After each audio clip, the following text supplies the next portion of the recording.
Disney News Review time, taking a look at some of our favorite stories of the past week within Disney parks from coast to coast and around the world. Friend of the show, theme park journalist Sabina Graves is here with us. And Sabina, you recently spoke with Imagineers regarding the immersive Star Wars Galactic Starcruiser Hotel and its future. You have a bit of a scoop for us. What did you learn in your interview?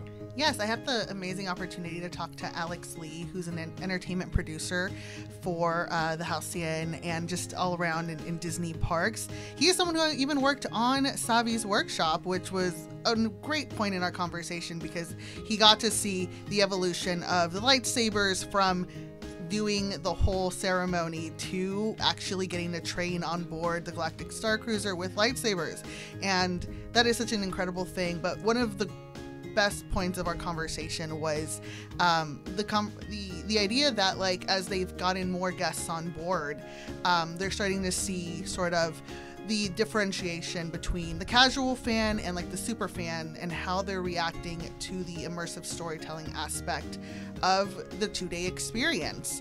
And one of the points that we've really touched on was how a lot of people, despite that hefty price tag, really want to find ways to come back again and come back soon to continue the story. But as we all know, it kind of really just focuses on a maiden voyage over and over again, right? So with guests who've, had different reactions, especially like a lot of the super fans who really want to bring in a lot of the mythology, we were discussing how, seeing how they've acted at Galaxy's Edge with events like Life Day and kind of organizing these awesome sort of community, just unofficial days to come dressed up in the robes and everything, how that could impact something like the Starcruiser. And he said that it's something that Imagineers are aware of and really considering finding ways to incorporate into the storyline during those times. But not only that, also incorporating formal events. Wow. Which, That's cool. For some of us who want to do something a bit more, I guess, themed, I think that sounds like a really great option. How exciting to know that this is a living, breathing thing that they're going to continue to sort of mold and sculpt over the course of time, and that just in this sort of initial rush of guests that have come to stay with them, they've learned from it, are picking up on things and going, you know what, and let's alter this here, let's change that there.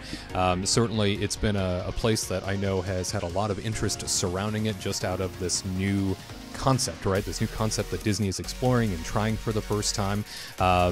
Certainly, I'm not a Star Wars fan. I'm not even somebody that's remotely interested, unfortunately, in the Star Wars universe. Oh, I've tried. Jedi. I am a Jedi, naturally.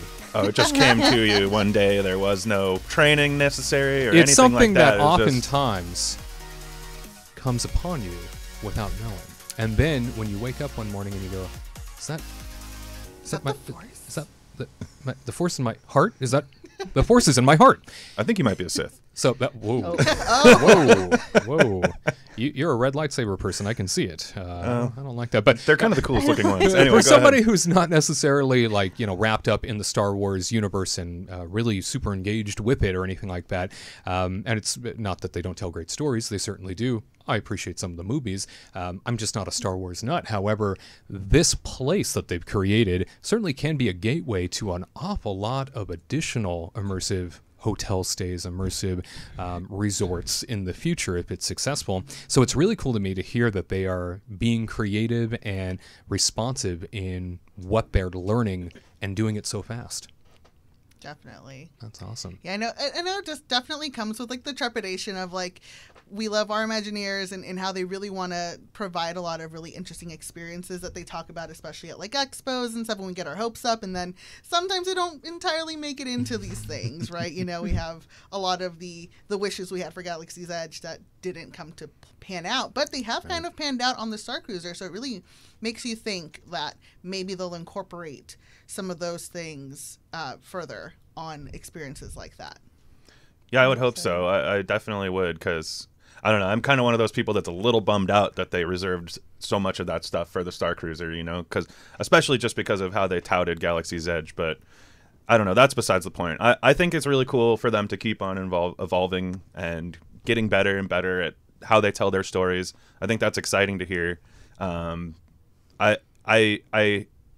think stuff like line dancing doesn't seem too exciting to me on the ship. Right. So like if they can like up their game and think of more story elements that could be in there, that sounds like a win-win for everybody. And there's so much with Life Day, because they can like create like a holiday sort of ceremony around that and kind of like immerse people in that aspect of things, because I've seen some of the line dancing stuff too, and I'm like, I don't know how I personally would feel about that. For me, as you know, I am a pretty big like Star Wars nerd, and the way that it's being really marketed right now seems very much appealing as a gateway sort of experience.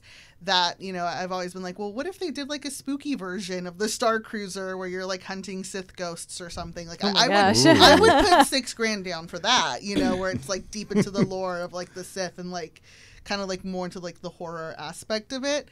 But even just like, I'm also a holiday like nerd, so I would be really down to go for Life Day.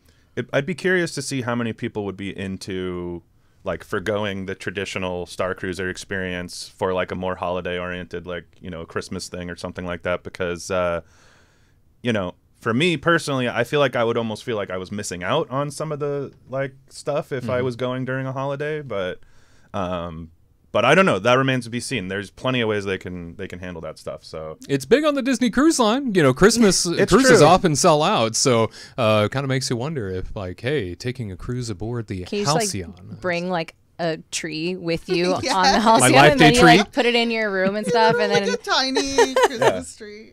yeah, that'd be fun. No. Everybody does it on the cruise, don't they? Like people bring They do. on like trees and whatnot. Yeah. And they It's a decorate. big tradition. Yeah. So maybe for the most hardcore of Star Wars fans, it will become a tradition for them too. So very exciting to hear that this is something they are going to attempt to incorporate and make a living, breathing, you know, resort that, or ship, if you will, so that it will be something that everybody can walk away from going wow over. And for that price tag, certainly they should. Yes. That's right. And thanks for bringing us that story this week.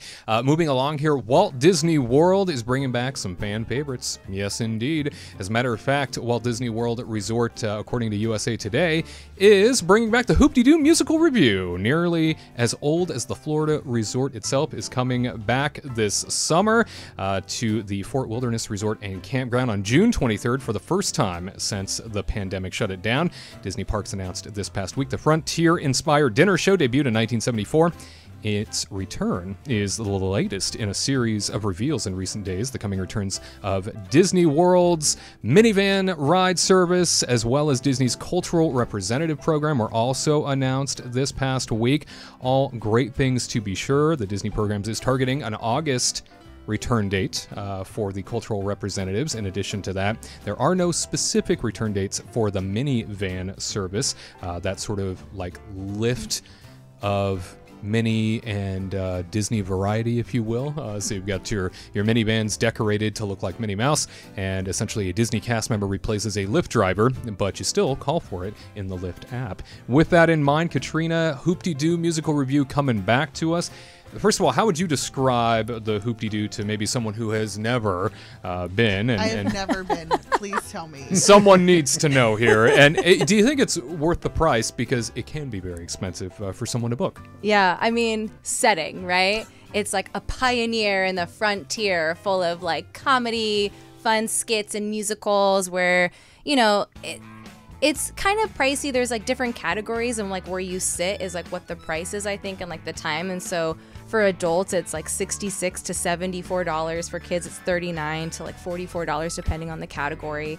And, you know, it's all you can eat food. So if you love eating like tons of food and just like, you know, like the home American barbecue stuff. So it's like fried chicken, barbecue ribs, a healthy green salad. The buckets of meat. Yeah, and like you just Yes. get buckets on the table, and then you get like beans, and then there's like a secret macaroni and cheese that everybody like dies for that you have to ask for because it's only for children. which I didn't get when I And went. we didn't get it. We saw kids, Gotta and then they're ask. like, "You could have asked for it, but now it's dessert time, so Yeah, I sorry, didn't guy." know. And we're like, Didn't know. "No."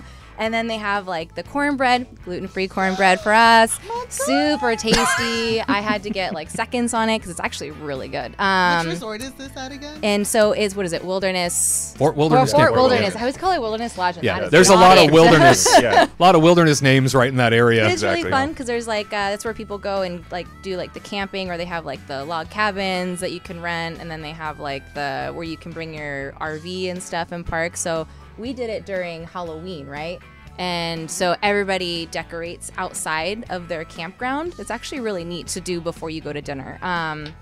Anyway, but so they have like their famous strawberry shortcake. So if you like it, then it's like it's like not all you can drink alcohol, but I mean they have Pretty much. unlimited They'll alcohol. bring out, And so it's like basic, wine and then beer, and then there's like a sangria. So it's like it's nice. So if you know you're gonna have a couple drinks, you know you're gonna eat a lot and have a show along with it, it may be worth it, right? But if you have like picky eaters, if you don't really care for sitting and watching a show and whatnot, and you just like would rather eat, because they do come around to you, and I get very anxious when like people come to me, and so I'm just like eating and making sure my hands are as dirty as possible. No eye contact. And no eye contact, and and then just do my own thing so they don't look at me. And then also it just depends on where you sit, because I was irritated because I was sitting away from the stage a lot, and so I always just had to keep turning, and it was just really frustrating. So I just drank my wine and ate my food and had my cornbread, and I was in my own little world. But I think it's fun for like kids, because I grew up with this kind of stuff in Oregon, so I'm used to it. So for me, this wasn't really worth it for me, because I'm just kind of like, fine, I saw it, one and done type thing. But it's fun for people that have never seen these kinds of things before, like on the frontier. So, and then especially like gluten-free cornbread, you can't go wrong. I mean, it's delicious. That alone Good sells it. gluten-free options, just in general. Yeah, and then like the ribs are all gluten, like everything. You get like basic roasted chicken. You don't get fried chicken, but that's okay, But I think it's fun for kids, because it's just it's fun to just go out, and then on top of it, if you do it during the holiday for Christmas or for Halloween, everybody in the RV area has their stuff decorated, so it's always fun just to kind of go walk around and Absolutely. just, especially after dinner too. You're just like, you ate so much food, you're just like, you know what, let's just walk around and just see what kind of fun things that they have set up in front of their spot. So. I would say. And a great boat launch too, right nearby. They'll take you to the Magic Kingdom, and that's true. Oh, cool. Isn't Very that that's handy. like, is that by the Pioneer Hall? Is that like on the? Oh yeah, it is, isn't it? Yeah, it's a short walk over. Yeah. That's right. So fun. it's nearest the shores for the sake of convenience. So if you get an opportunity, definitely something you might want to potentially book. I know it's a big tradition for a lot of families. It's become something over the course of decades that has been just so much fun for people to go do.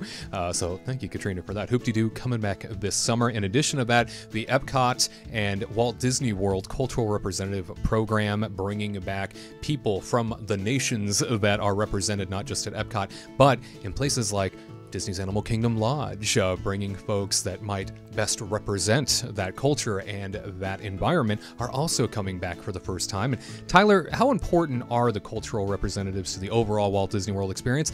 Since the pandemic took hold and sort of shut everything down, a lot of those cultural representatives, the program faded away, and we started getting Florence from St. Cloud at the Germany pavilion, rather than somebody from Germany helping us out. Exactly. Yeah, no offense to the Floridians, but we don't really want you in the in the World Showcase. I think the representatives are super important. I think it's you're there enjoying that country's culture in every single way except for like the actual people, right? So there's the food, there's the surrounding like areas, the architecture, the merchandise.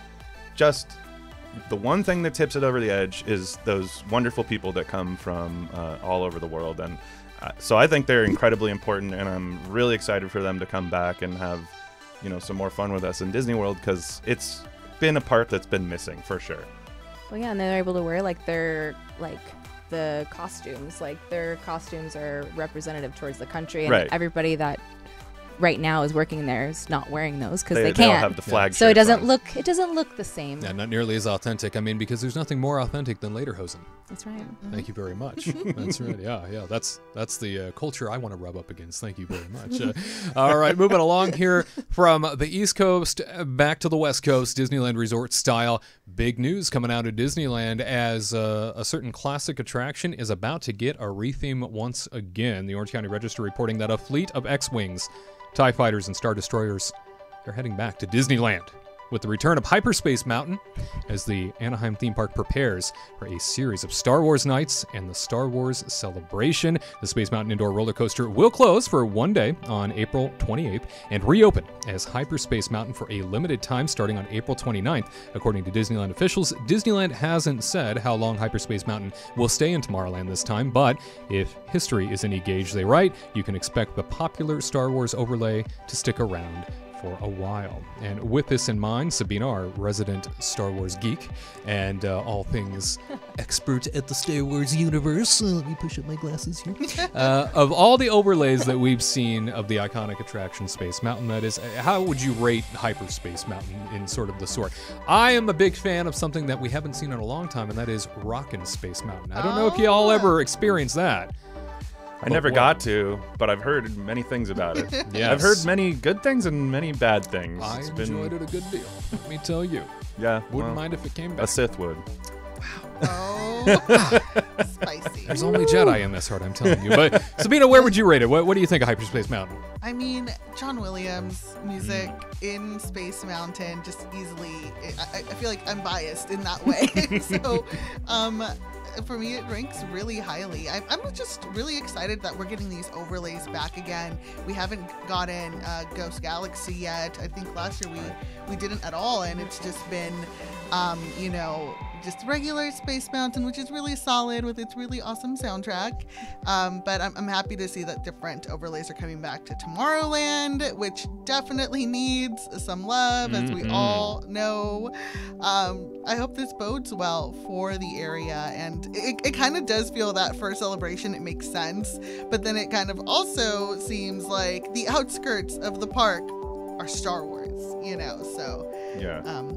there needs to definitely be maybe a little bit more of a mix of things happening with overlay. And like Wade, you're saying about Rock and Coaster, I mean, that is like totally something that they could do with other musicians as well. So, Yeah. I mean, it's a good sign. I'm just happy things are coming back. Let me know in the comments if you're somebody that ever experienced Rockin' Space Mountain, because I feel like so few people did, or at least so few people remember it at least. So it was like it was only a very It short was a time, very right? short time. It Yeah. was Red Hot Chili Peppers? Yeah. Yeah. For but both, right? I think so. but Rockin' in Space. I don't know if they just stopped it because people were complaining, or if it was supposed to be.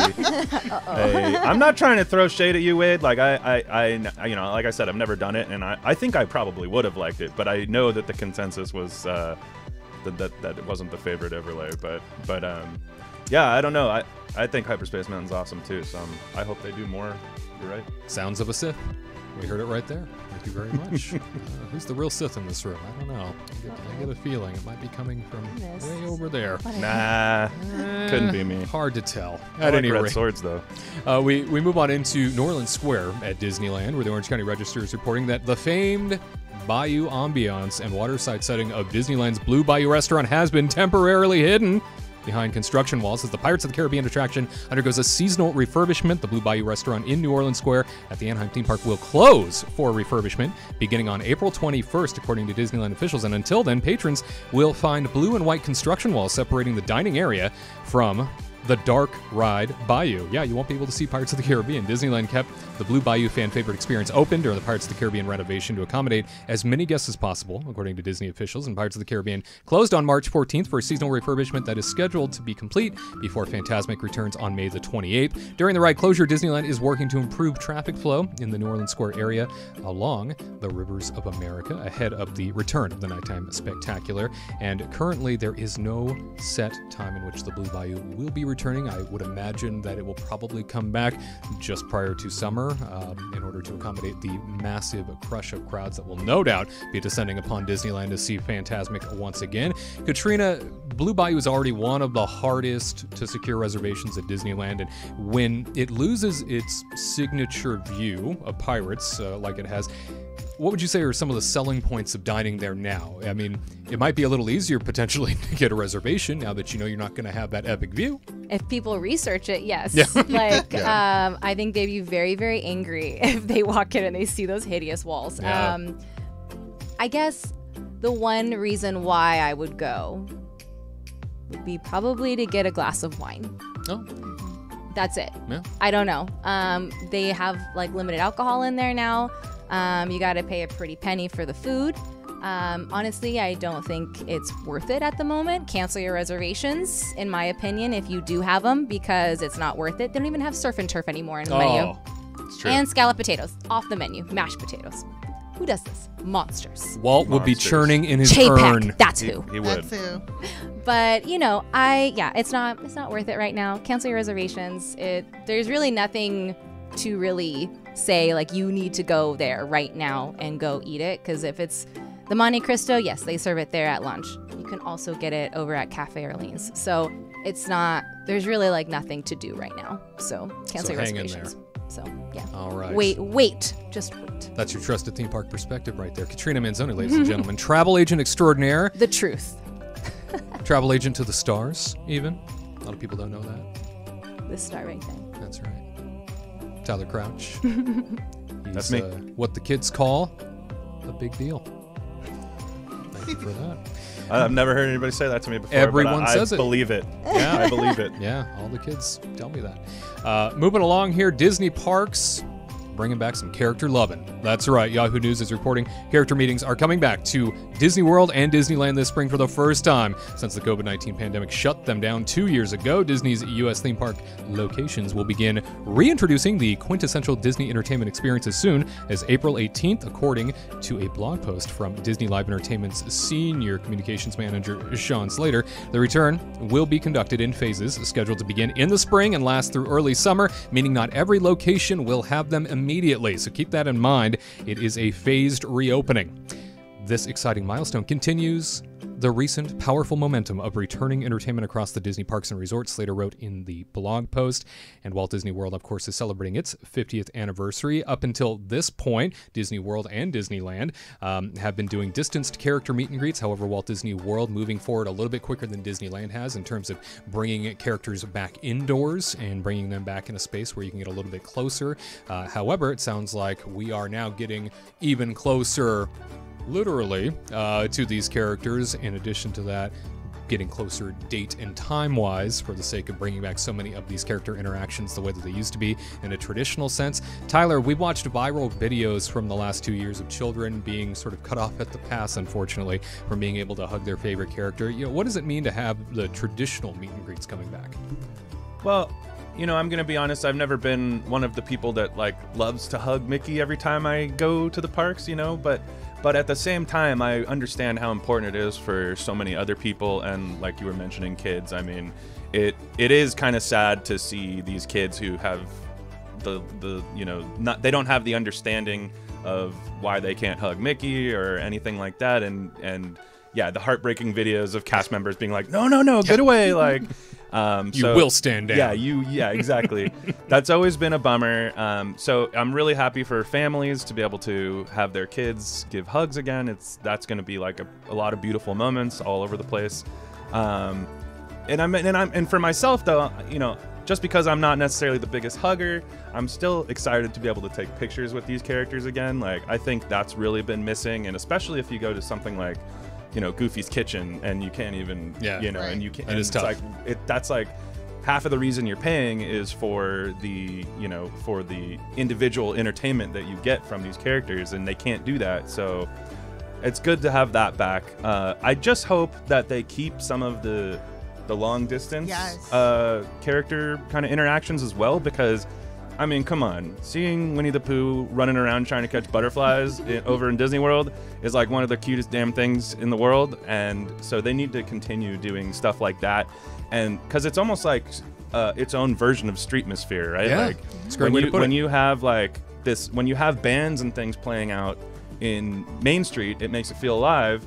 And if you have the characters walking around doing things, you know, not quite interacting with people, but doing their own thing, like Goofy fishing off the wharf, you know, it brings more life and story to the park. So I hope they continue doing the distanced things as well. But I've greatly enjoyed that myself, seeing so many of these distanced character experiences adding something to the experience. Oh, for sure. More so than just being I can't get up close to them to get an autograph, or I can't get up close to them to have a picture side by side. I have to have them, you know, 6 feet behind me or something.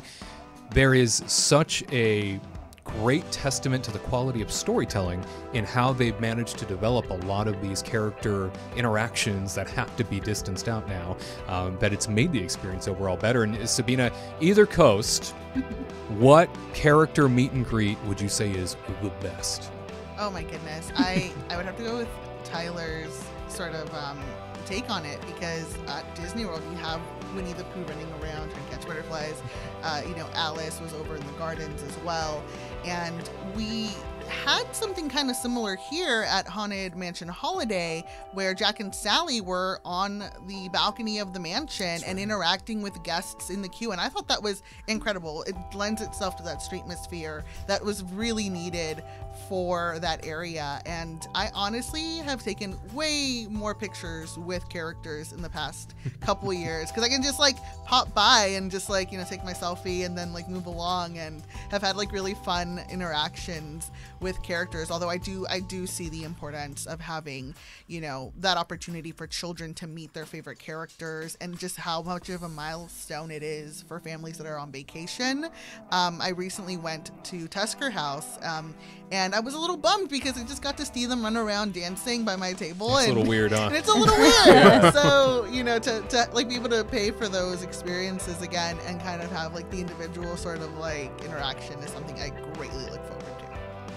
Yeah, same here. Looking forward to not only having traditional character experiences back, but hopefully, and we'll probably be hearing it here within the next month or two, Halloween parties, potentially some Christmas parties coming online for the sake of both Disneyland and Disney World. Late spring is usually when they announce it, so looking forward to hearing when those parties pop up, and hopefully the traditional character experiences and interactions will be there during those events as well. So definitely looking forward to it. What are you looking forward to most of all? Which character do you want to give a big old hug to? Let us know in our comment section. As always, your perspective, especially on matters of huggability. Oh, your perspective does matter. You stick around. To all who come to this happy place, welcome.